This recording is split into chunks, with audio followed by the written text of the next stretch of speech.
بسم اللہ الرحمن الرحیم۔ آج کی پریس کانفرنس کا مقصد جو ہے بجٹ کے سلسلے میں ہی جو وفاقی بجٹ پریزنٹ کیا گیا شوکت ترین صاحب نے، اسی کے حوالے سے ہی بات کرنے کا مقصد ہے، اور یہ ایک بار پھر بتانے کا مقصد ہے کہ یہ کتنا پاکستان کے عوام کے لیے شدید مشکلات پیدا کرے گا، مہنگائی کی صورت میں، بے روزگاری کی صورت میں اور غربت کی صورت میں۔ اس سے پہلے میں یہ صرف بتا دوں، ذرا تجزیہ کر لیں کہ یہ بجٹ جو ہے جب سے پی ٹی آئی کی حکومت مسلط کی گئی ہے ہمارے اوپر، یہ چوتھا بجٹ ہے۔ ستمبر 2018 میں اسد عمر نے پیش کیا تھا، جون 2019 میں حماد اظہر نے پیش کیا تھا، جون 2020 میں ڈاکٹر حفیظ شیخ نے پیش کیا تھا، اور اس سال ہم سب کو پتہ ہے کہ شوکت ترین صاحب نے۔ یعنی کہ مطلب یہ ہے کہ کپتان کہہ رہے ہیں کہ ہم زبردست چھکے چوکے مار رہے ہیں معیشت کے میدان میں، لیکن 4 سال میں 4 مختلف وزیر خزانہ بجٹ پیش کر رہے ہیں۔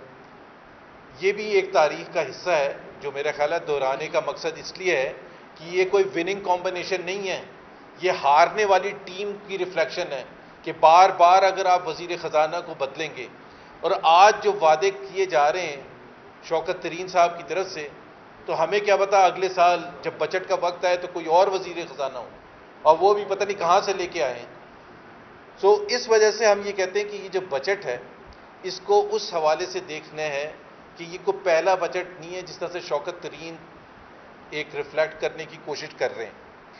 اور ان 4 بجٹس میں یہ جو بجٹ ہے جو شوکت ترین صاحب نے دیا ہے، یہ سب سے زیادہ خراب بجٹ ہے، نمبرز کے حوالے سے، ٹارگٹس کے حوالے سے، ان ریئلسٹک نمبرز کے حوالے سے، کہ اس میں وہ فسانے بیان کیے گئے، نمبرز ڈال دیے ہیں صرف نمبرز پورے کرنے کے لیے، کہ 5829 بلین کے جو آپ نے ٹیکس ریونیو کا ٹارگٹ دیا ہے، مطلب اتنا مذاقہ خیز بجٹ میں نے آج تک تاریخ میں نہیں دیکھا کہ 24 گھنٹے کے اندر بجٹ پیش کرنے کے بعد شوکت ترین صاحب ٹیلی ویژن پر یہ مان گئے کہ جی یہ اس میں بہت سے نمبرز جو ہیں وہ ان ریئلسٹک ہیں، اور وہ میں بتاتا ہوں، اور اس کا مسئلہ کیا ہے، اس کا بوجھ کون اٹھائے گا؟ یہ جو آج ان ریئلسٹک نمبرز دے رہے ہیں اس کا بوجھ کون اٹھائے گا؟ وہ میں آپ کو بتاتا ہوں۔ بٹ شوکت ترین صاحب نے 3-4 دفعہ جب سے بجٹ کا پہلا اناؤنسمنٹ کیا، پھر اس کے بعد ایک اور دفعہ اس ہفتے بولے، پھر کل بھی انہوں نے تقریر کی، اور انٹرویوز میں بھی انہوں نے بار بار شوکت ترین صاحب نے یہ کہا کہ آپ کو یاد ہے شاہ زیب خانزادہ کے ساتھ انہوں نے ایک انٹرویو دیا تھا آج سے 3 مہینے پہلے، جس میں انہوں نے کہا کہ اس حکومت کی معیشت کی پالیسی کی وجہ سے بیڑا غرق ہو گیا معیشت کا۔ اب ان کو جسٹیفائی کرنا تھا کہ وہ، اور خاص طور پر انہوں نے کچھ چیزوں کا حوالہ دیا تھا۔ اب وہ یہ کہتے ہیں کہ وہ جو ڈی ویلیویشن ہوئی تھی پہلے سال، اور وہ جو انٹرسٹ ریٹس ڈبل سے زیادہ ہوئے تھے پہلے سال، وہ اس نے معیشت کا پہیہ بٹھا دیا تھا، لیکن وہ یہ کہتے ہیں کہ اس میں عمران خان کا قصور نہیں ہے، اس میں اس وقت کے وزیر خزانہ کا قصور نہیں ہے، کیونکہ آئی ایم ایف کا پریشر تھا۔ یہ آج پوری قوم کو 3 سال کے بعد پتہ چل رہا ہے کہ وہ جو پہلے سال خان صاحب ایکشنز لے رہے تھے، تباہ کن ایکشنز لے رہے تھے، ہم تو اس وقت بھی کہہ رہے تھے کہ یہ تباہی کی طرف جا رہے ہیں، معیشت کو تباہی کی طرف لے کے جائیں گے، ڈی ویلیویشن اتنی زیادہ اتنے کم عرصے میں، اتنے زیادہ انٹرسٹ ریٹس بڑھانا اتنے کم عرصے میں، الیکٹریسٹی اور گیس پرائسز اتنے زیادہ بڑھانا اتنے کم عرصے میں۔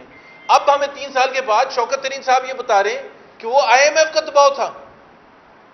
یہاں عمران خان صاحب ہمیں کہتے ہیں کہ وہ جو بائیڈن کی آنکھوں میں آنکھیں ڈال کے نو کر رہے ہیں، اور آئی ایم ایف کی ڈیمانڈ جب تھی تو آپ کے وزیر خزانہ کے بقول، آج کے وزیر خزانہ کے بقول، کہ اس وقت کی جو معیشت کی ٹیم تھی جس کے کپتان عمران خان تھے، وہ ڈر گئی آئی ایم ایف سے، اور انہوں نے ڈر کے وہ چیزیں کی جو پاکستان کی معیشت کے لیے تباہ کن تھی۔ یہ خود آج کے وزیر خزانہ نے اعتراف کیا ہے، یہ ہم نہیں کہہ رہے ہیں۔ تو سوال یہ پیدا ہوتا ہے کہ ان سے پوچھیں جو اس وقت معیشت کو چلا رہے تھے، اس وقت کے وزیر خزانہ، اس وقت کے وزیر اعظم سلیکٹڈ، کہ آپ آئی ایم ایف کے دباؤ میں کیوں آئے تھے پہلے 2 مہینے میں، پہلے 3 مہینے میں، پہلے 4 مہینے میں. ابھی تو آپ کو بٹھایا گیا تھا، آپ کو اتنا تو بھروسہ اپنے اوپر ہونا چاہیے تھا کہ اب جب جیسے کیسے آپ کو بٹھا دیا گیا ہے تو آپ کم سے کم پاکستان کے عوام کی بہتری میں تو فیصلے کریں. لیکن آپ نے فیصلہ کیا IMF کے دباؤ میں. یہ وزیر خزانہ شوکت ترین کہہ رہے ہیں، یہ میں نہیں کہہ رہا، پارلیمنٹ میں بھی کھڑے ہو کے انہوں نے کہا ہے کہ IMF کا دباؤ تھا، اس وجہ سے ہم نے ڈی ویلیویشن کی. IMF کا دباؤ تھا، اس وجہ سے انٹرسٹ ریٹس ڈبل سے زیادہ کیے. آج ہمیں کیسے پتا کہ IMF کے دباؤ میں آ کے آپ کیا کیا فیصلے کر رہے ہیں پاکستان کی معیشت کو تباہ کرنے کے لیے؟ آج ہمیں کیسے بھروسہ ہے کہ وہی عمران خان جو اس وقت بھی وزیر اعظم تھے اور آج بھی وزیر اعظم ہیں، وہ اتنے ان کی جان نکلتی ہے کہ وہ فیصلہ کرنے کے قابل نہیں ہے اور وہ IMF کے دباؤ میں فیصلہ، آج ہمیں کیسے پتہ ہے؟ اس لیے ہمیں کوئی بھروسہ نہیں ہے، نہ ہی ان کے فیصلوں کا اور نہ ہی ان کے نمبرز کا. جو نمبرز انہوں نے پریزنٹ کیے ہیں، جس طرح میں کہہ رہا تھا کہ آپ نمبرز پریزنٹ کرتے ہیں اس میں کچھ تو ریئلزم ہوتا ہے کہ آپ پہلے دن اس کو اون کرتے ہیں نمبرز کو. اب کل بھی جو تقریر کی ہے، ہماری نظر میں یہ بجٹ جو ہے اتنے برے طریقے سے ایکسپوزڈ ہے. پہلے ہم ریونیو سائڈ کی بات کر لیتے ہیں کہ 150 بلین کے جو آپ نے ایڈیشنل ٹیکسز تھے ملک پروڈکٹس پر، اور آپ نے وہ SMS انٹرنیٹ پر اور پروویڈنٹ فنڈ پر ٹیکس پر اور میڈیکل بلز اور دوسرے کچھ ایریاز میں شعبوں میں آپ نے وہ ٹیکسز واپس لے لیے، وہ تقریباً 150 بلین کے ہیں. اب شوکت ترین صاحب نے 150 بلین کے تو بڑا شیئر بن کے وہاں تقریر کر دی کہ ہم واپس لے رہے ہیں، لیکن یہ نہیں بتایا کہ اس 150 بلین کا مطلب کیا ہوگا، کس طرح سے عوام کے اوپر بوجھ ڈالا جائے گا. کیونکہ اگر یہ ٹیکس کلیکٹ نہیں ہوں گے اور کوئی چیز نہ ہو تو اس کا مطلب یہ ہے کہ یہ اتنا آپ کا فسکل ڈیفیسٹ بڑھ جائے گا اور اتنے ہی قرضے آپ کے بڑھ جائیں گے. لیکن یہ صرف سٹوری 150 بلین تک نہیں رکتی ہے، اس کے علاوہ انہوں نے کیا کیا، اور جو سب کو پتہ ہے. پہلے دن شوکت ترین صاحب اس پہ بیک فٹ پر چلے گئے تھے. پیٹرولیم لیوی کی مد میں 610 بلین روپے رکھے گئے، بجٹ کے پیپر میں 610 بلین پیٹرولیم لیوی کی مد میں رکھے گئے.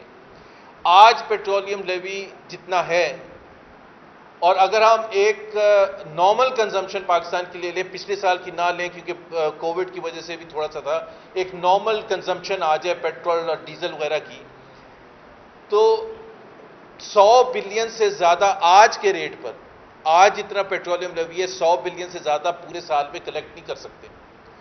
اور وزیر خزانہ صاحب کہہ رہے ہیں 610 بلین کلیکٹ کریں گے. اس کا مطلب یہ ہے کہ دو ہی طریقے ہیں. ایک تو یہ ہے کہ آپ اگر اسی ریٹ پر رکھیں گے تو تقریباً 400 سے 500 بلین کا ٹارگٹ آپ مس کریں گے، 400 سے 500 بلین. اور اگر آپ نے 610 بلین کرنا ہے تو آپ کو 25 روپے پر لیٹر پیٹرول بڑھانا پڑے گا، پھر جا کے آپ پیٹرول لیوی آپ کو 30 روپے کرنا پڑے گا، پھر جا کے آپ 610 بلین کلیکٹ کریں گے. اور اگر آپ 30 روپے کرتے ہیں تو اس سے مہنگائی، یہ کہتے ہیں مہنگائی اور نہیں ہوئے گی، اس سے مہنگائی پھر کتنی بڑھے گی آپ خود اندازہ کر لیں. اور وزیر خزانہ صاحب، میرا خیال ہے فورن منسٹر زیادہ ہیں، وزیر خزانہ کم ہیں، کیونکہ ان کی جو بجٹ ہے وہ تمام ڈپینڈ کرتا ہے باہر کی قوتوں پر. ایک وہ کہتے ہیں کہ US گورنمنٹ جب سینکشنز اٹھا لے گی ایران سے تو ایران کو آئل پروڈکشن میں کوئی مطلب ایکسمپشن، وہ جتنا مرضی پیٹرول پروڈکشن کرے، اور چونکہ وہ پیٹرول اتنا زیادہ پروڈیوس کرنے کے قابل ہے تو انٹرنیشنل آئل پرائسز گریں گی اور پاکستان کے لیے بھی گریں گی، اور اس وقت ہم پیٹرولیم لیوی کی مد میں بڑھا دیں گے. اب ڈپینڈ بجٹ ہمارا کرتا ہے US کانگریس کیا فیصلہ کرتا ہے، US پریزیڈنٹ کیا فیصلہ کرتا ہے. دوسرا وہ یہ کہتے ہیں کہ انٹرنیشنل، اور بائی دا وے میں آپ کو یہ بھی بتا دوں کہ آج جو انٹرنیشنل آئل پرائسز ہے وہ $5 اس کی کم اس وقت پاکستان میں اس پر عمل کیا جا رہا ہے. جب وہ $73-74 پر بیرل پر عمل کیا جائے گا تو پرائسز ویسے ہی اوپر چلی جائیں گی. دوسری جو پیٹرولیم لیوی کی مد میں آپ کو کم سے کم 400 بلین کا ایکسپوجر ہے، 150 بلین کے انہوں نے واپس لے لیے، 550 سے 600 بلین تو یہی ہو گئے جو گیپ پہلے ہی آ گیا. دوسرا انہوں نے بجٹ میں کہا کہ 5829 بلین پورا کرنے کے لیے انہوں نے کہا 242 بلین کے ہم ایڈمنسٹریٹو میجر سے کریں گے، کیونکہ جب پوچھتے ہیں بھائی یہ ٹیکس کیسے کلیکٹ ہوئے گا زیادہ، تو وہ کہتے ہیں 240 بلین ہم ایڈمنسٹریٹو میجر سے کریں گے. اور ایڈمنسٹریٹو میجرز میں ان کا ذرا سلوشن دیکھیں. اس وقت پورے پاکستان میں 11,000 پوائنٹ آف سیل ٹرمینلز لگے ہوئے ہیں. وہ کہتے ہیں کہ میں 80,000 کر دوں گا, اور اس وجہ سے آپ کی ایڈمنسٹریٹولی ابلٹی ہوگی ٹیکس کلیکٹ کرنے کی زیادہ. 80,000, 11,000 سے 80,000, ایز ایف وہ جولائی کی 1 تاریخ کو 80,000 ہوں گے اور آپ کا پورا نظام ٹھیک ہو جائے گا. 80,000 کرتے کرتے بھی پورا سال گزر جائے گا اگر سب کچھ ٹھیک رہا تو. سو وہ 242 بلین جو انہوں نے رکھے ہوئے ہیں اس میں سے 150 بلین کا اور ٹیکس ایکسپوجر ہے. تو 550 میں اگر یہ 150 شامل کریں, 150 جو انہوں نے واپس لیے ہیں, 150 یہ جو انہوں نے اوور اسٹریچ کیا ہوا ہے, اور 450 تقریباً پیٹرولیم لیوی کی مد میں, تو تقریباً 700 بلین یہ ہو گئے. پھر انہوں نے پروونشل سرپلسز دکھائے ہیں 570 بلین پروونشل سرپلسز کے. جی صوبائی حکومتیں جو ہیں 570 بلین کا سرپلس وفاقی حکومت کو کر کے دیں گی. صوبائی حکومتوں کے چاروں کے بجٹ آ گئے, چاروں کے بجٹ آ گئے. صوبائی حکومتیں سرپلس دکھا رہی ہیں 320 بلین ٹوٹل ملا کے, وفاقی حکومت دکھا رہی ہے 570 بلین. 250 بلین کا گیپ تو خود صوبائی حکومتیں مان دی. اگر وہ بھی بہت بڑا اگر ہے کہ اگر صوبائی حکومتیں سرپلس کریٹ بھی کریں, چلیں ہم وہ مان لیتے ہیں جو آج صوبائی حکومتیں کہہ رہی ہیں, تو اس کے حساب سے 320 بلین کا سرپلس ہوگا, 570 بلین کا نہیں ہوگا. شوکت ترین صاحب, آپ اپنی بکس میں 570 دکھا رہے ہیں, صوبائی حکومتیں اپنے بجٹس میں 320 بلین, 250 بلین کا ایک اور گیپ آ گیا. ابھی آپ مجھے یہ بتائیں تقریباً 900 بلین سے لے کے 1000 بلین کا پہلے, ابھی جون نہیں ختم ہوا, ابھی ہمیں اور کچھ نہیں پتا کہ ان کی حرکتیں کیا ہوں گی آئندہ جا کے. اور اس بجٹ میں اس کے علاوہ ڈپینڈنسی آئی ایم ایف سے ہے. آئی ایم ایف کا جو ریویو ہوا تھا لاسٹ 6واں ریویو, اس میں سسپینڈڈ ہے کیونکہ وہ مطمئن نہیں ہے پاکستان کی حکومت کے ایکشن سے. جب تک وہ مطمئن نہیں ہوں گے وہ ریوائیو نہیں ہوگا, اور ان کا بجٹ ٹوٹل کا ٹوٹل ڈپینڈ کرتا ہے آئی ایم ایف پر. دوسرا یہ کہتے ہیں کہ آئی ایم ایف کی ہم نے آنکھوں میں آنکھیں ڈال کے سینہ تان کے, شوکت ترین صاحب کہتے ہیں ہم نے نو کر دیا. انہوں نے کہا بجلی کی قیمتیں بڑھا دیں, ہم نے کہا نو. اب میں آپ کو بتاتا ہوں بجلی کی قیمتیں کیسے بڑھیں گی, اسی بجٹ کی وجہ سے. آپ نے ایل این جی اور کروڈ آئل پر 17% ٹیکس لگا دیا, 17%. اور پاکستان کا جو طریقہ کار ہے بجلی کی قیمتیں سیٹ کرنے کا, یہ اس قسم کا جو انکریز ہوتا ہے یہ پاس تھرو ہوتا ہے, یعنی کہ یہ آٹومیٹکلی فیول ایڈجسٹمنٹ کی مد میں یہ ایڈ ہو جائے گا. اور آپ کے بجلی کے بل جب آپ لیں گے جولائی کے اینڈ میں یا اگست کے شروع میں, یا انڈسٹری لے گی تو اس میں یہ ایل این جی اور کروڈ آئل کا امپیکٹ آئے گا, اور اس کی وجہ سے بجلی کی بلز آپ کے مہنگے ہو جائیں گے. وزیر خزانہ صاحب غلط بات کرتے ہیں, ان کو پتہ ہے کہ بجلی کے نرخ بڑھیں گے, ان کو پتہ ہے کہ بجلی کے بل بڑھیں گے, لیکن وہ کل بھی پارلیمنٹ میں کھڑے ہو کے کہہ رہے تھے کہ ہم نے آئی ایم ایف کو کہہ دیا. بھائی ایک آپ کے اور میرے لیے اس سے کیا فرق پڑتا ہے کہ بجلی کا بل کس وجہ سے بڑھا ہے, کہ کیا آپ نے 17% ٹیکس ایڈیشنل کر کے کروڈ آئل اور ایل این جی پر بجلی کے بل بڑھائیں یا کیسے بڑھائیں. عوام کو اس سے تو کوئی کنسرن ہی نہیں ہے. عوام کو تو بل کا مطلب ہے کہ 6,000 اگر آتا تھا تو اب 7,000 آئے گا, تو اس کے لیے تو ایک سر درد ہوگا, اس کے لیے تو اور زیادہ حالت خراب ہوگی. تو ایک تو یہ ایک جو ان کا بجلی کے حوالے سے جو وہ کانسیپٹ ہے وہ بالکل غلط ہے. تو میں نے آپ کو بتایا کہ جو ریونیو سائڈ ہے اس میں تقریباً 900 بلین روپے کا گیپ ہے, 900 بلین روپے کا. اور موٹا موٹا میں دوبارہ بتا دوں, پیٹرولیم لیوی کی مد میں تقریباً 400 بلین کا گیپ ہے, 250 بلین کا پروونشل سرپلس کی مد میں ہے, 150 بلین وہ خود واپس لے چکے ہیں, 150 بلین کا ایکسپوجر اس میں ہے. یہ جو انہوں نے پوائنٹ آف سیل کے تھرو ایڈمنسٹریٹو میجرز لینے سے کہا ہے کہ 250 بلین کے قریب کریں گے, اس میں سے 100 بلین زیادہ آئے گا, بیکاز وہ لگ ہی نہیں سکتے. 69,000 پوائنٹ آف سیل جولائی 1 کو کہاں سے لگ سکتے ہیں. پورا ایک پروسیس ہوتا ہے, پرائیویٹ سیکٹر بھی انوالو ہوئے, تو پورا پروسیس ہوتا ہے جس میں جا کے over a period of time وہ لگیں گے. اگر اگلے مالی سال میں 80,000 ریچ بھی کرنا ہے تو وہ پہلے دن سے نہیں ہوگا, وہ آخری میں جا کے ہوگا. اگر ہم مان بھی لیے جائیں تو یہ تقریباً 900 بلین روپے, 900 بلین روپے کو چھوٹی موٹی رقم نہیں ہوتی ہے. اب آپ دوسری سائڈ پر آ کے دیکھیں کہ پاکستان میں ترقی کی شرح اگر کسی چیز کی وجہ سے نقصان پہنچے تو پاکستان میں اینول ڈیولپمنٹ سپینڈنگ، کیونکہ وہ انجن آف گروتھ ہوتا ہے، اسی سے نوکریاں ملتی ہیں. اور پچھلے 3 سال میں اس حکومت نے جتنے برے طریقے سے پی ایس ڈی پی کو دبایا ہے. اب بجٹ میں کتنا رکھا ہوا ہے؟ 900 بلین. ریونیو سلپیج کتنی ہے؟ 900 بلین. سب سے زیادہ، سب سے پہلے جدھر کٹوتی ہوگی تو وہ یہی ہوگی ڈیولپمنٹ سپینڈنگ، کیونکہ ظاہر ہے جب پیسہ ہی نہیں بچے گا. اور آلریڈی جو بجٹ ہے اور جو سب سے بڑا کنسرن ہمیں ہے 3 سال ہو چکے ہیں، ڈیفنس بجٹ سٹیٹک ہے. آپ انڈیا کے ساتھ کمپیئر کر لیں کہ انڈیا کا ڈیفنس بجٹ کتنے تیزی سے بڑھ رہا ہے اور پاکستان کا. انہوں نے ڈیفنس کی جو قابلیت ہے نا اس کو ڈائریکٹلی اٹیک کیا اپنی نااہلی کی وجہ سے. تو 900 بلین کہاں سے ریکور کریں گے؟ اور ابھی تو میں ایکسپینڈیچر سائڈ پر آتا ہوں. وہاں جو ہے کہ آپ پاور سیکٹر میں سبسڈی جو ہے وہ رکھی گئی ہے بجٹ میں 330 بلین.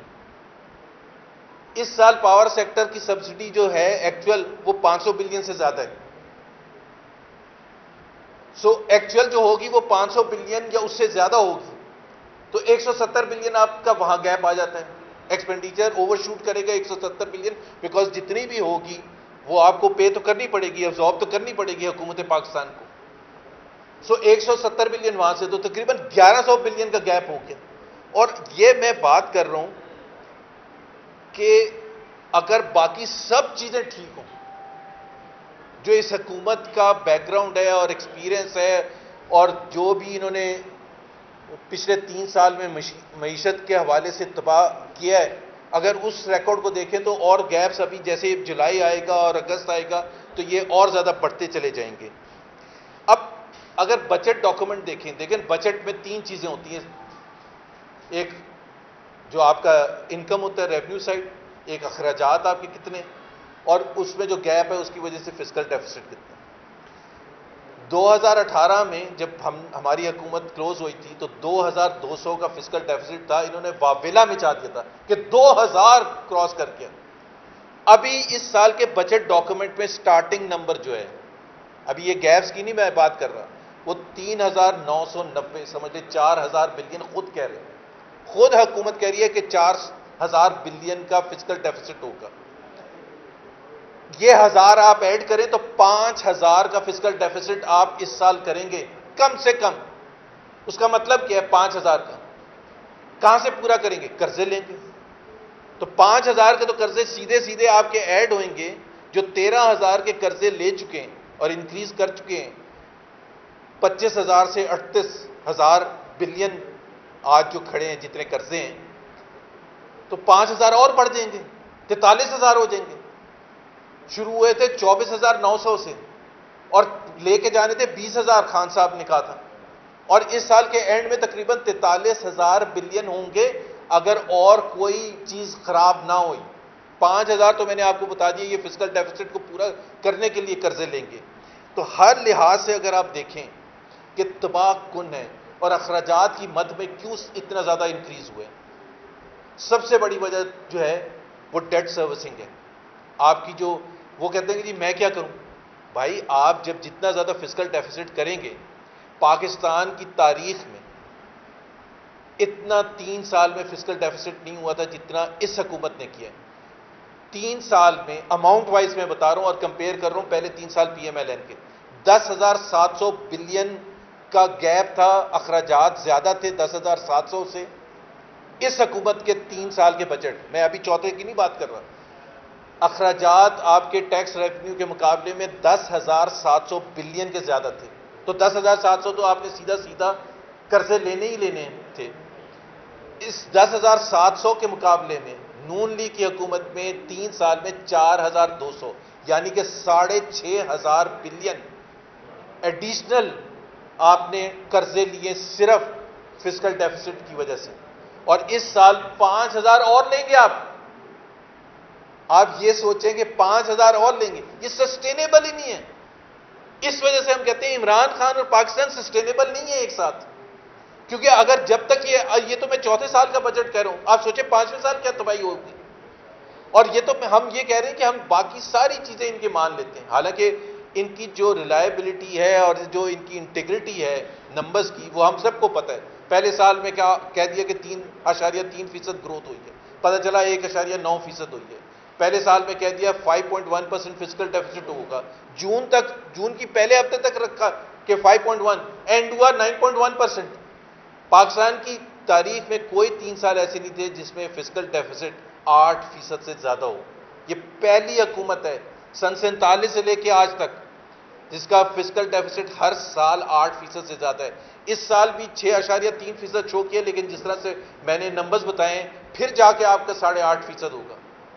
اور پہلے کہتے تھے کہ کارنر سٹون ہوتا ہے ڈسپلن کا، فائنینشیل ڈسپلن کا، one of the pillars is fiscal deficit کی کنٹینمنٹ۔ اب دیکھ لیا فسکل ڈیفیسٹ کیسے کنٹین کیا، تباہ برباد کر دیا۔ سو یہ بجٹ جو ہے، اور سب سے بڑی بات یہ ہے کہ یہ بجٹ جو سب سے بڑے جو سپورٹرز ہیں شوکت ترین صاحب کے، خاص طور پر اسٹاک مارکیٹ والے، کہ اسٹاک مارکیٹ ایسی اٹھے گی جب بجٹ اناؤنس کریں گے جون کی 11 کو، پورے 2 ہفتے مکمل ہو گئے، برباد ہوگی اسٹاک ایکسچینج اس کے بعد۔ سو آپ کے اپنے جو بگ بزنسز ہیں نا، انہوں نے ریجیکٹ کر دیا بجٹ کو۔ 2 ہفتے میں 10 دن کی ٹریڈنگ میں اسٹاک مارکیٹ برے طریقے سے نیچے گئی ہے، اوپر نہیں گئی ہے۔ سو غریب بھی پریشان اور امیر بھی پریشان اور متوسط طبقے والے بھی پریشان۔ پھر یہ بجٹ ہے کس کے لیے؟ آئی ایم ایف کو خوش کرنے کے لیے، جس طرح میں نے شروع میں کہا تھا کہ آئی ایم ایف کے دباؤ کو اب یہ ایکسیپٹ کر لیا کہ ہاں پہلے سال آئی ایم ایف کے دباؤ کی وجہ سے آپ نے ڈی ویلیویشن اور انٹرسٹ ریٹس اتنے بڑھائے تھے، اگلے سال پھر کہہ دیں گے کہ آئی ایم ایف کا دباؤ تھا اس لیے غریب لوگوں پر ہم نے اور بوجھ ڈالا۔ اور غریب لوگوں پر ایک اور بھی میں عمران خان کی خاص طور پر ان کو یاد دلانا چاہوں گا، وہ آپ بیٹھ کے سنتے تھے، ان کے جو اکنامک مینیجرز بھی تھے، بس ورڈز، جی انڈائریکٹ ٹیکسز اتنے بڑھ گئے، انڈائریکٹ ٹیکسز بڑھ گئے، انڈائریکٹ ٹیکسز بڑھ گئے۔ اس کا مطلب یہ ہوتا ہے کہ غریب پر بوجھ آپ ڈال رہے ہیں۔ اگر آپ ڈائریکٹ ٹیکسز بڑھائیں گے تو ڈائریکٹلی آپ اس پر بڑھائیں گے جو دینے کے قابل ہے۔ اس سال بھی جو ریشو ہے انڈائریکٹ ٹیکسز کا اوور آل وہ بڑھ گیا ہے، اور شوکت ترین صاحب ڈیفینڈ کر رہے ہیں اس کو۔ پی ٹی آئی کی جو فلاسفی ہے، پی ٹی آئی کی کمٹمنٹس ہیں، پی ٹی آئی کا مینیفیسٹو کے برخلاف شوکت ترین اس کو ڈیفینڈ کر رہے ہیں کہ جی ملائیشیا نے جب ترقی کی تھی تو انڈائریکٹ ٹیکسز بڑھ گئے تھے، سنگاپور نے ترقی کی تھی تو انڈائریکٹ ٹیکسز بڑھ گئے تھے، چائنا نے ترقی کی تھی تو انڈائریکٹ ٹیکسز بڑھ گئے تھے۔ اور بھائی ہم پاکستان کی بات کر رہے ہیں اور ہم آپ کی کمٹمنٹس کی بات کر رہے ہیں، اور اس کا بڑا سمپل سا ہے کہ چینی، جب 1 کلو چینی لیتے ہیں تو غریب بھی اتنا ٹیکس دیتا ہے، امیر بھی اتنا ٹیکس دیتا ہے۔ یہ انڈائریکٹ ٹیکسز کا بوجھ ہوتا ہے غریب لوگوں کے لیے۔ اور چینی سے یاد آیا تو چینی کی بات کم کریں تو اس حکومت کے لیے زیادہ اچھا ہے، کیونکہ وہاں جتنی، اور اس سے میں یہ کہتا ہوں بجٹ آپ 10 پریزنٹ کرتے ہیں، شوکت ترین صاحب 10 تقریریں کر لیں، آئی ایم ایف کی 10 رپورٹس رکھتے ہیں، ورلڈ بینک کی رپورٹس رکھتے ہیں، وہ جی اس نے یہ کہہ دیا، اس نے یہ کہہ دیا، حماد اظہر آ جاتے ہیں، فلانا آ جاتا ہے، شہباز گل آ جاتا ہے، ٹویٹیں کرنے شروع کر دیتے ہیں کہ جی دیکھیں ورلڈ بینک نے یہ کہہ دیا۔ پاکستان کے عوام جو ہے نا، جتنی اچھی معیشت وہ سمجھتے ہیں، کوئی بھی نہیں سمجھتا۔ پاکستانی جب چینی لینے جاتا ہے اور اس کو 110 روپے کی چینی پڑتی ہے تو اس کو پتہ ہے کہ بجٹ پاکستان کی معیشت کیسی ہے۔ جب وہ آٹا خریدتا ہے 80 روپے کا 35 روپے کے مقابلے میں نون لیگ کے وقت میں، تو اس کو پتہ ہے کہ معیشت کا حال کتنا خراب ہے۔ جب اس کو بچوں کی اسکول کی فیس پے کرنی ہوتی ہے جو ڈبل سے زیادہ ہے، تو اس کو پتہ ہے کہ پاکستان کی معیشت کا کتنا برا حال ہے۔ جب وہ پیٹرول ڈلواتا ہے، جب وہ الیکٹریسٹی کا بل پے کرتا ہے، جب وہ گیس کا بل پے کرتا ہے، اور گیس کا بل پے کرنے سے یاد آیا، تو اس پاکستانی کو بالکل پتہ ہے کہ معیشت کتنی برباد ہو چکی ہے، کیونکہ اس کی جیب میں، جس کو آپ کہتے ہیں نا ریئل ویجز، کہ اگر اس کی انکم بڑھ بھی رہی ہے لیکن اگر مہنگائی اس سے زیادہ بڑھ رہی ہے تو اس کی ریئل ویجز، اور جو حقیقت ہے 2008 کے بعد پہلی دفعہ یہ 3 سال ہیں جس میں ریئل ویجز ڈاؤن ہوئی ہیں۔ نون لیگ کے مقابلے میں سب سے زیادہ تھی 2013 سے 2018، ایون پیپلز پارٹی کے زمانے میں پازیٹو تھی ریئل ویجز، اس 3 سال میں تباہ کر کے ریئل ویجز کو بھی نیگیٹو کر دیا۔ سو یہ انفلیشنری بھی ہوگا یہ بجٹ، یہ مہنگائی اس قسم کی لائے گا کہ پاکستان کے عوام کے چھکے چھوٹ جائیں گے ایون پچھلے 3 سال کے مقابلے میں، غربت بھی بڑھے گی اور لوگ غربت کی لکیر سے نیچے جائیں گے۔ اور گیس کا چونکہ وہ ذکر آ گیا تھا تو وہ میں بتا دوں کہ نااہلی کا ثبوت پچھلے ابھی آپ دیکھ رہے ہیں کہ ایل این جی کے حوالے سے کیا تباہی مچائی ہے. ایل این جی کا بھی کرائسس ہے, فرنس آئل کا بھی کرائسس ہے, اور لوکل گیس کا بھی کرائسس ہے, تینوں ایک ساتھ کر دیے. مطلب آپ ہوتا ہے نا کہ آپ نے وہ جس کا مسئلہ ہوا تھا کہ جی اس کی ریپیئرز ہونی تھی, جو ایل این جی کی شپ جو پرووائڈ کرتی ہے اس کی ریپیئرز ہونی تھی, تو آپ کوئی الٹرنیٹ ارینج کرتے ہیں کہ جی آپ گیس کی سپلائی کیسے جاری رکھیں گے, آپ بجلی کی سپلائی کیسے جاری رکھیں. کوئی الٹرنیٹ ارینجمنٹ نہیں کیا, پہلے آپس میں لڑتے رہے, روز میٹنگیں ہو رہی ہیں, پھر عمران خان کے پاس میٹنگ ہوتی ہے, پھر فیصلے ہوتے ہیں. لیکن وہ فیصلوں سے پہلے آپ کو پتا ہے کہ کراچی میں آلریڈی کتنا برا حال ہے, اور ابھی تو شروعات ہو ہی نہیں ہے. 29 جون سے یہ بالکل سپلائی بند ہو جائے گی, تو آپ دیکھیں گے کہ ہوگا کیا پاکستان میں, تباہی ہوگی خاص طور پر کراچی کے عوام کے لیے. جی سر.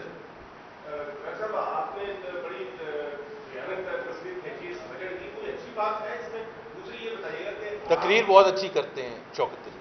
دوسری بات یہ کہ آپ کے بھائی اسد صاحب کا کیا اس بجٹ کے حوالے سے کیا بات تو ہوتی ہوگی؟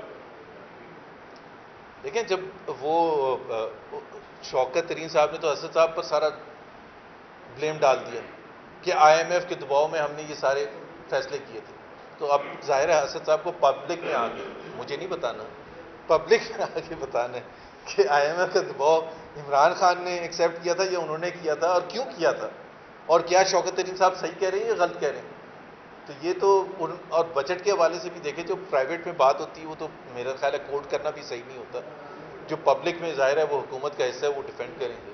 نہیں, ہم نے دیکھا کہ جو عمران خان کے سپورٹر ہیں وہ بات تو پکڑتے ہیں لیکن اکیلے میں جا کے کہتے ہیں ہاں یار تباہ ہو گئے. ایسا ہی ہوتا ہے. سر یہ بتائیے کہ مریم نواز صاحبہ نے پرسوں بیان دیا کہ ادارے جو گروی رکھے ہیں, ادارے جو حکومت نے گروی رکھے ہیں, اس پر سخت ترین اعتراض کیا, جبکہ آپ کے دور حکومت میں بھی اور پیس پارٹی کے دور حکومت میں بھی جو ہے وہ ادارے گروی رکھے گئے.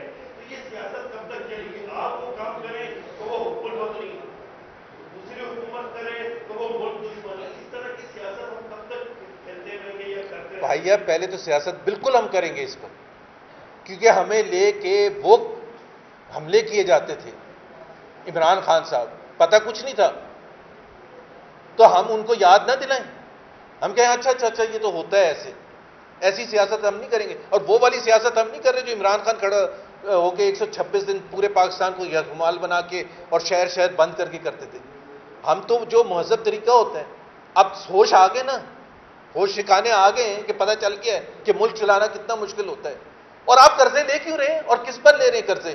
آپ یہ دیکھیں کہ قرضے کس پر لے رہے ہیں, کہ میاں نواز شریف نے موٹر وے غلط بنائی تھی, میاں نواز شریف نے ملتان ایئرپورٹ غلط بنایا تھا, میاں نواز شریف نے لاہور ایئرپورٹ غلط بنایا تھا, میاں نواز شریف نے اسلام آباد ایئرپورٹ غلط بنایا تھا, اسی کو گروی رکھوا رہے ہیں انہی ایسٹس کی بنیاد پر. آپ سوچیں اگر میاں نواز شریف نے یہ سب نہ کیا ہوتا تو آج ملک کہاں ہوتا, آئی ایم ایف کے پاؤں پکڑ رہا ہوتا. وہ کہتے ہیں نا آنکھ دکھاتے ہیں, آنکھ تو اب بھی نہیں دکھاتے ہیں, لیکن آپ سوچیں کہ حالت کیا ہوتی. تو میاں نواز شریف کا ایک شکریہ بھی کر دیں, ایک ٹویٹ بھی کرتے ہیں, میاں نواز شریف صاحب تھینک یو ویری مچ, آپ کی وجہ سے ہم سکول بانڈز ریز کرنے کے قابل ہوئے ہیں, ان ایسٹس کو گروی رکھوا کے جو آپ بنا کے گئے تھے. اگر آپ نے نہ بنائے ہوتے تو ہم ہوتے کہاں اس وقت. سوال آپ سے یہ ہے کہ آپ اتنے سارے لوگ بیٹھے ہیں, شہباز شریف صاحب اور حمزہ شہباز کے اکاؤنٹ میں پیسے جو لوگ ڈالتے ہیں, اس کے تحت جو ہمارے بھی اپنے اکاؤنٹ میں دیتے ہیں انہیں بھی پیسے ڈالتے ہیں. یہ کیا کہانی, اور دوسرا یہ بتائیے گا کہ آپ کی مسلم نون کے بھی لوگ یہ کہتے ہیں کہ اب تو آپ ترجمان نہیں رہے مریم نواز کے میاں صاحب سے, اب تو انہوں نے سخت ناراض ہے آپ سے میاں صاحب, کیا کہیں گے صاحب؟ بالکل یہ غلط بات ہے, میرا نہیں خیال ہے. آج بھی آپ کو جو وہ ملا ہے اس میں کیا لکھا ہوا, یہ پتہ نہیں کہاں سے آپ لوگوں نے بنا لیا کہ وہ سخت ناراض ہیں. قائد ہیں میاں نواز شریف, اور قائد کی حیثیت سے ان کا ہر قسم کا رائٹ ہوتا ہے کسی کو بھی کریکٹ کرنا. کوئی اسٹیٹمنٹ پر ان کو ناراضگی بھی ہو سکتی ہے اور وہ ان کا رائٹ بھی ہوتا ہے. اور اتنی بڑی پولیٹیکل پارٹی ہے, 3 سال ہو چکے ہیں مجھے اپوزیشن میں, دن میں 2 گھنٹے ٹاک شوز کرتے ہیں, پریس کانفرنسز کرتے ہیں, اخبار میں لکھتا ہوں, ویسے بات کرتا ہوں. تو میرا خیال ہے یہ جو دیکھا جاتا ہے یہ over a period of time دیکھا جاتا ہے، کوئی ایک وقت میں تو نہیں دیکھا جاتا. اور دوسری بات آپ نے حمزہ شہباز کے سلسلے میں کی تھی. جی حمزہ شہباز تو بالکل جواب دیں گے اور دے بھی رہے ہیں، اور وہ کورٹ کا اس قسم کا مقابلہ کر رہے ہیں جیسے ملٹری حکومت ہوتی ہے. تقریباً 2 سال انہوں نے جیل میں بھی کاٹے، اس میں بھی ایک چیز بھی پروو نہیں ہوئی. خان صاحب کو کہیں نا 7 سال تقریباً ہو گئے فورن فنڈنگ کیس میں، اس میں بھی پیسے باہر سے آئے تھے، اس میں بھی کروڑوں اربوں روپے باہر سے آئے تھے. حساب دیا آج تک انہوں نے.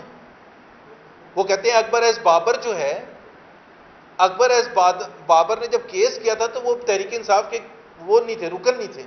اس لیے میں جواب نہیں دوں گا ان ٹیٹیوں کا جو فورن فنڈنگ کیس کے سلسلے میں ساری قوم پوچھ رہی. جواب دے دیں نا، منی ٹریل دے دیں، آ کے بتا دیں دیکھیں یہ پیسہ یہاں سے آیا تھا، یہ یہاں سے آیا تھا، یہ یہاں سے آیا تھا، اور ہم نے یہ ڈکلیئر کیوں نہیں کیا تھا اس کی وجہ بتا دیں. ایک پریس کانفرنس میں بتا دیں نا. چھوڑ دیں الیکشن کمیشن، چھوڑ دیں سپریم کورٹ، چھوڑ دیں ہائی کورٹ، ایک جگہ جا کے بتا دیں کہ یہ فیکٹس ہیں اور اس وجہ سے آئے تھے. اپنی تو ٹیٹیوں کا جواب دیں نا پہلے. دوسرے تو فیس کر رہے ہیں، کورٹ میں کیس چل رہا ہے، 2 سال جیل کاٹی ہے حمزہ شہباز نے.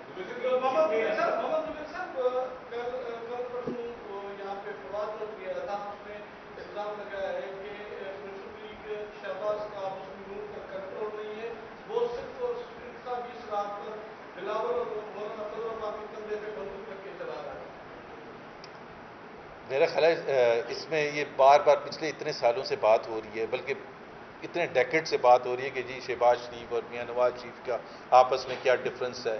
وہ آج تک تو اللہ کا شکر ہے جو پولیٹیکل ڈفرینسز ہوتے ہیں وہ ساری جماعتوں میں ہوتے ہیں، اور نیچرل سی بات ہے کہ اسٹریٹجی کے طور پر اور خاص طور پر جن حالات میں پچھلے 3 سال میں 4 سال میں مسلم لیگ نون گزری ہے، جس میں ان کے لیڈرشپ سے لے کے دوسرے جتنے بھی ہمارے دوسرے لیڈرز ہیں ان سب کو جیلوں میں بھی بھیجا گیا، ریفرنسز بھی فائل کیے گئے. تو پھر ایک اسٹریٹجی کا تو ڈفرینس آف اوپینین ہو سکتا ہے، اس میں کوئی بڑی بات نہیں ہے. لیکن شہباز شریف صاحب پریزیڈنٹ ہے پاکستان مسلم لیگ نواز کے، اور میاں نواز شریف ظاہر قائد ہیں، اور فیصلے جو ہیں میاں نواز شریف کرتے ہیں اور شہباز شریف صاحب سے مشورہ کر کے کرتے ہیں.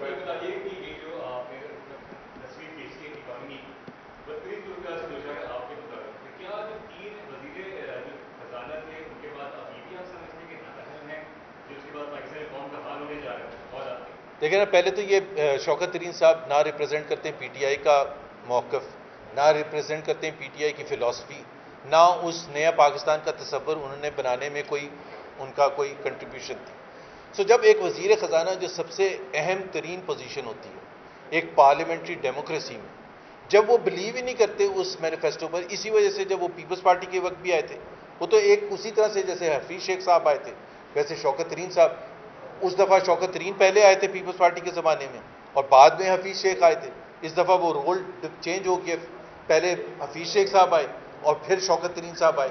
اب اگر پیپلز پارٹی کے زمانے میں وہ کنٹریبیوٹ نہیں کر سکے تھے، اور میں ایک صرف شوکت ترین صاحب کو ایک ضرور کہوں گا کہ وہ بھی جب ہسٹری ٹریس کرتے ہیں تو 2008 سے پیچھے بھی جایا کریں، 2008 پر آ کے رک جاتے ہیں. میں صرف ایک ان کو ایگزامپل دینا چاہوں گا کیونکہ کرنٹ اکاؤنٹ اتنا بولتے ہیں. شوکت ترین صاحب بتا دیں کہ 2008 میں جب وہ وزیر خزانہ بنے تھے اور مشرف سے حکومت دی تھی تو کرنٹ اکاؤنٹ ڈیفیسٹ اس وقت خراب تھا یا 2018 میں تھا؟ کون نااہل ہے؟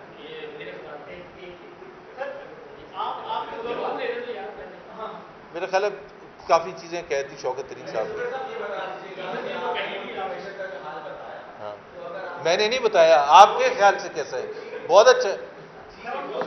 جی جی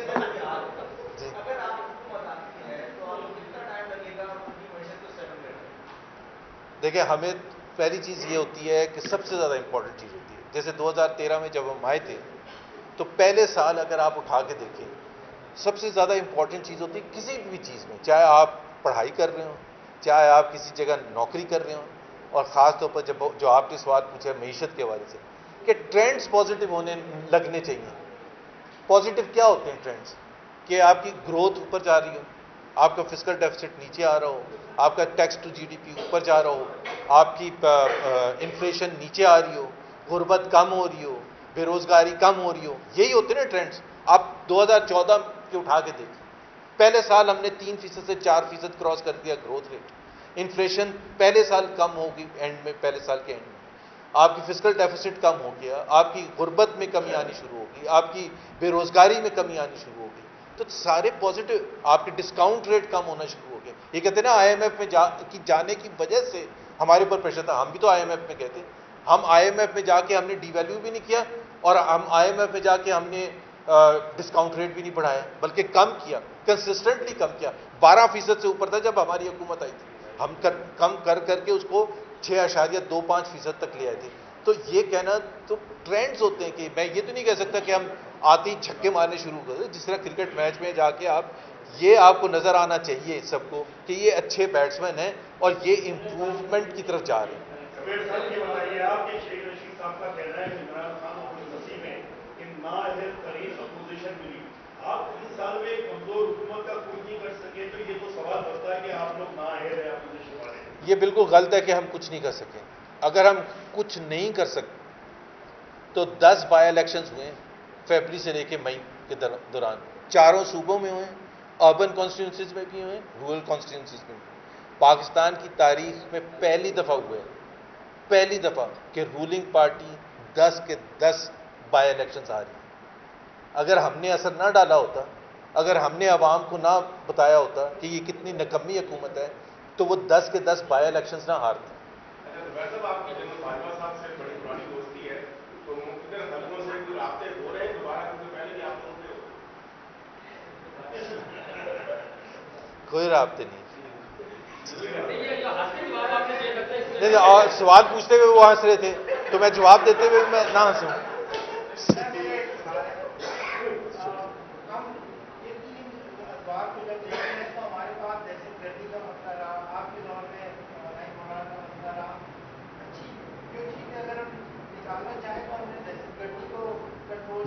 نون لیگ نے کنٹرول کیا بھائی، پی ٹی آئی کا کیا تعلق ہے اس سے؟ توانائی بھی نون لیگ نے. جی ہاں،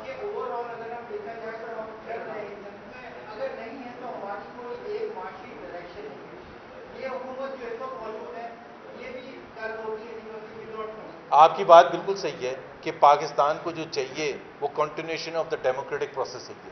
بالکل صحیح ہے. ہم کہتے ہیں کہ جیسے کیسے بھی یہ آئے ہیں، اس حکومت کو کسی انکانسٹیٹیوشنل طریقے سے نہیں ہٹانا چاہیے. اور پاکستان کا جو ڈیموکریٹک پروسیس شروع ہوا تھا، جو سفر شروع ہوا تھا 2008 میں، اس کو جاری رہنا چاہیے. 2013 میں الیکشن ہوئے، ایک حکومت بدلی، 2018 میں، 2008 میں پیپلز پارٹی کی حکومت آئی. تو چینج، لیکن ویسا چینج نہیں 2018 والا. پلیز 2018 والا کہ آپ پولنگ ایجنٹس کو دھکے دے کے باہر نکال دیں اور کاؤنٹنگ خود اپنی مرضی سے کریں. اس قسم کا ہمیں چینج نہیں چاہیے کہ توڑ پھوڑ ہو اور لائلٹیز چینج کرنے کے لیے ڈرایا دھمکایا جائے، لوگوں کو جیلوں میں ڈالا جائے. 25 جولائی کو الیکشن ہے، 23 جولائی کو حنیف عباسی کے خلاف 11:30 بجے رات کو ایک ورڈکٹ ہے جس میں وہ ڈسکوالیفائی ہو جائیں. تو اس قسم کا چینج، اگر اس قسم کا الیکشن ہمیں نہیں چاہیے. شکریہ جی.